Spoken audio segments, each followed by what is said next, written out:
ça va aller. Remets-toi, remets toutes tes émotions. Tout va bien se passer. Je souffre.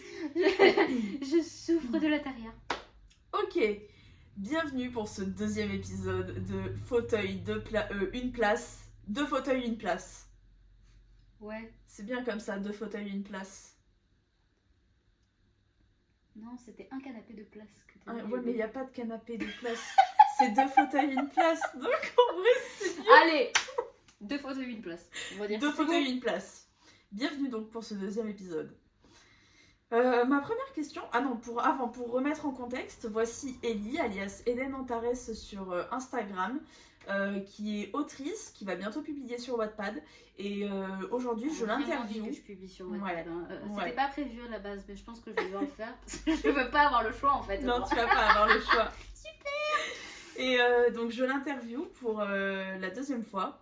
On tourne toujours la vidéo le même jour parce qu'on se voit très rarement. C'est même la première fois qu'on se voit, mais on a discuté pendant longtemps et ça a été coup de cœur. Donc je vais commencer l'interview et c'est parti. Alors, ma première question pour aujourd'hui, c'est quelle a été la scène la plus difficile à écrire dans ton dernier livre ? Sans trop de spoil. La scène la plus difficile à écrire dans le dernier livre. Alors, attends. Ben, sans mentir, c'est à défaut de pas être très original, c'est le dernier chapitre, hein, c'est la scène de fin. Ok. C'est un point culminant au moment où en gros il y a une bataille qui éclate et il y a beaucoup de choses qui se passent. Après il y a un chapitre dans le milieu du roman aussi qui a été particulièrement délicat. Mais je dirais que le plus dur, ouais, ça a été ce chapitre final parce que il était conséquent et puis moi, c'est toujours la pression de pouvoir terminer le roman en fait en beauté, on va dire. Et là, il y avait vraiment de gros événements plus la fin du roman, donc là, fallait. Ouais, j'ai un peu galéré. Ok, mais, ça marche. Je peux dire que c'était celle-ci. Ma deuxième question, ce serait. Elle est plus légère, ma deuxième question, parce qu'on a attaqué fort. Ouais, j'avoue. Si ton roman était une chanson, laquelle serait-ce ? Ah, purée, ça c'est. Alors. Il y en a. Arrêtez de vous battre. Il y en a 2, en fait. J'arrive pas à en choisir une seule. Il y en a 2. Je dirais Lonely de Imagine Dragon. Ok. Et Nos célébrations d'Indochine. Ok, ça marche. Lonely serait plus pour mon personnage principal. Ok.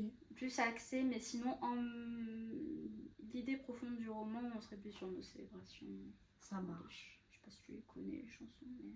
Nos célébrations, ça me dit quelque chose, Lonely un peu moins. Ok. Mais je pense que si tu les écoutes, ouais, ça te dira un truc parce qu'elles sont quand même assez connues, je crois. Si je suis pas sortie d'une grotte. Non, je pense pas. Troisième question. Mais t'as fini. Mes chats sont insupportables. Je les aime. Y a-t-il un personnage dans lequel tu te reconnais particulièrement ? Dans un de tes romans. Dans un de mes romans. Ouais. Et je dirais j'ai tendance à dire que je fais toujours des biographies, des autobiographies dissimulées. Mais après, il y en a un, c'est le personnage d'Écarlate. Du coup, là, c'est plus mes amis et ceux qui me suivent qui le connaissent, celui-là, parce que lui, vraiment, ces derniers temps, il a un peu dormi sous le tapis. Mais ouais, le personnage d'Écarlate, c'est... Ok. J'ai appelé mon jumeau de papier. Mais c'est le tout premier roman que j'ai écrit et c'est un personnage que j'ai inventé, j'avais 12 ans. Et D'accord. il me suit depuis le départ, en fait. Et ouais, c'est... C'est ton meilleur pote, quoi. Ouais. Il a une relation particulière avec ce personnage. Ok. C'est vraiment... voilà. C'est mon personnage cœur, on va dire. Ouais. Je le garde...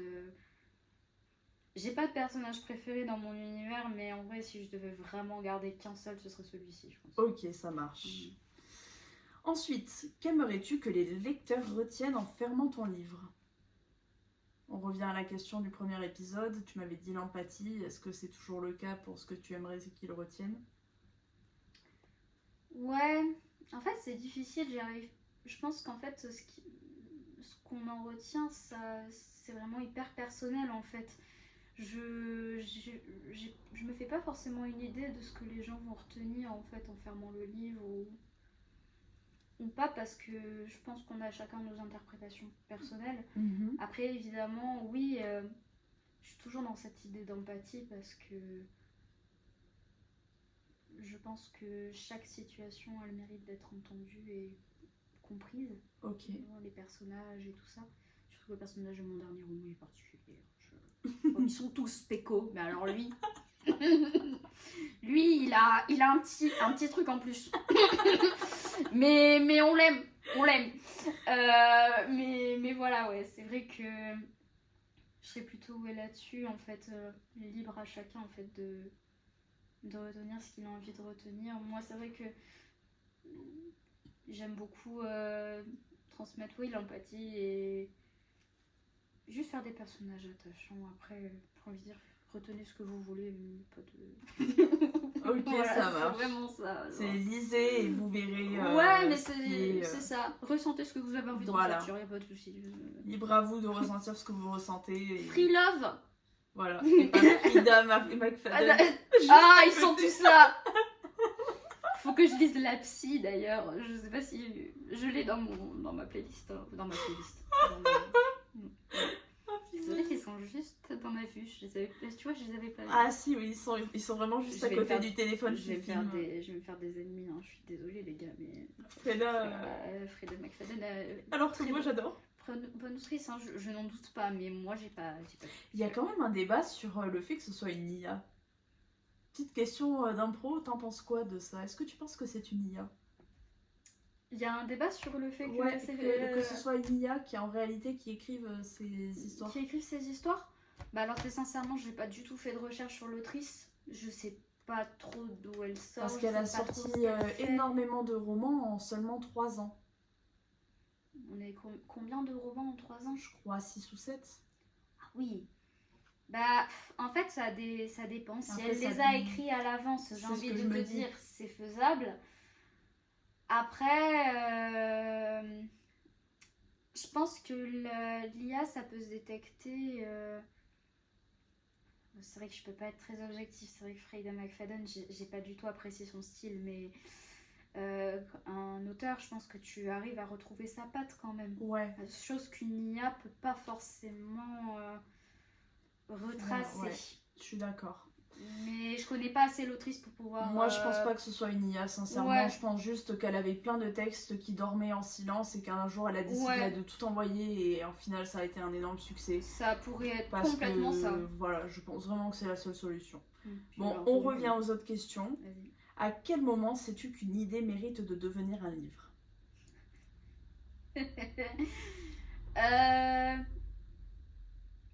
Dans mon cas, c'est à partir du moment où quand je me réveille la nuit, j'y pense encore. Je me dis là, faudrait peut-être faire quelque chose. Ok, d'accord. Une fois, je me suis réveillée, elle était 3h du matin. J'avais une idée naissante. J'ai attrapé mon ordinateur, j'ai écrit pendant peut-être 10 minutes l'idée. Ensuite, j'ai refermé, je me suis recouchée. et après, c'est devenu le... D'accord. C'est devenu l'un des personnages du roman que j'écris actuellement. Ok, d'accord. Voilà, c'était une idée comme ça et finalement c'est devenu un personnage. Puis j'écrivais plein de trucs sur des bouts de papier et généralement quand une idée se reste vraiment... En même temps je fais beaucoup d'insomnie, c'est pas forcément très objectif, mais quand je me réveille et que j'y pense encore, je me dis bon ça a peut-être le mérite d'être... Ok, ça marche. Voilà. Et ma dernière question pour aujourd'hui, c'est: as-tu un rituel d'écriture ou un moment de la journée où tu écris le mieux? Absolument pas. Si je dirais le soir, la nuit, surtout prédisposition la nuit. Ouais. Après sinon ça vient vraiment comme ça veut. Ouais, c'est l'inspiration, si elle est là, elle est là. C'est ça.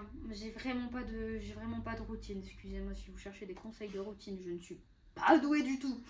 Mais j'en donne sur TikTok actuellement. Ouais, et, les référez-vous à cette personne.